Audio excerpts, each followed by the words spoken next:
சொல்லு சாமி. ஏன்டா அழுகுற? சண்டை போட்டானா? இல்ல அவன் என் கூட தான் இருக்கான். சரிடா இரு, நான் பேசுறேன். நீ ஃபர்ஸ்ட் நீ அழுவாம இரு சரியா? அவன் நான் பேசுவங்க, நான் கால் பண்றேன்.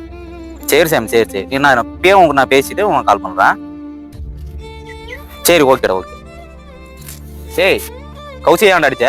தேவையெல்லாம் பேசிட்டு இருந்தா கோவம் வந்து அடிச்சேன். கோவம் வந்தா நீ அடிப்பியா அந்த பிள்ளைய? ஆமா அடிப்பேன். அந்த பொண்ணுக்கு உண்மையா கோவம் வந்து நீ அடிக்கலாமாடா? டேய் மச்சா, கொஞ்ச நேரம் என்ன தனியா விடு பார்க்கலாம். டேய் நில்றா, உங்ககிட்ட தான் பேசிட்டு இருக்கிறேன். டேய் உன்னதான்டா. எதுக்குடா நிக்கணும்? மச்சான் நான் சொல்ற கொஞ்ச நேரம் கேளுடா. நீ என்ன சொல்ல போற? எப்ப இருந்தாலும் நீ அவளுக்கு தான் சப்போர்ட் பண்ண போற. உன்னுடைய புத்தி அவ்வளவுதான்டா. எப்ப இருந்தாலும் என்னதான் தப்பு சொல்ல போற? பரவாயில்ல சொல்லு. திறந்த மாட்டடா நீ. அந்த பொண்ணு அழுகுதுடா. என்ன சொல்லி அழுது சரி மேடம் உனக்கு? நாங்க 2 பேரும் சண்டை போட்டுட்டோம். அவர் எங்க போனாருன்னே தெரியலண்ணா. பயமா இருக்குண்ணா, கொஞ்சம் போய் பாருங்கன்னு சொல்லி அந்த பிள்ளை கெஞ்சுதுடா.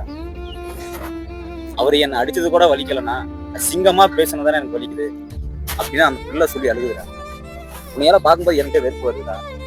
உன்னை நம்பிதானே அந்த பிள்ளை வந்துச்சு. நீ அந்த பிள்ளைக்கு கொடுக்குற பரிசனை தெரியுமா? பயம், அசிங்கம், வலி. உங்ககிட்ட எதனால சண்டை வந்துச்சு, என்ன பிரச்சனை அப்படின்லாம் கேட்க விரும்புறாடா. ஃபேமிலின்னு ஒன்று வந்துச்சுன்னா பிரச்சனை வரத்தான் செய்யும். அதை நீ எப்படி சரி பண்றங்கிறது உங்களுடைய கையில தான் இருக்கு. சாரி மச்சான்.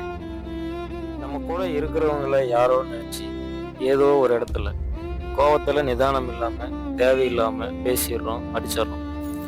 ஆனா நிதானம் இருக்கும்போது நம்ம பேசுனதையும் அடிச்சதையும் நினைச்சு பார்த்தோம்னா வெளியில சொல்ல முடியாத அளவுக்கு மனசுல வலி இருக்கு. உங்களுடைய ஆதரவுக்கும் அன்பிற்கும் எங்களுடைய ஈக்குவல் 53 டீம் என்றென்றும் கடமைப்பட்டுள்ளது. For all equal.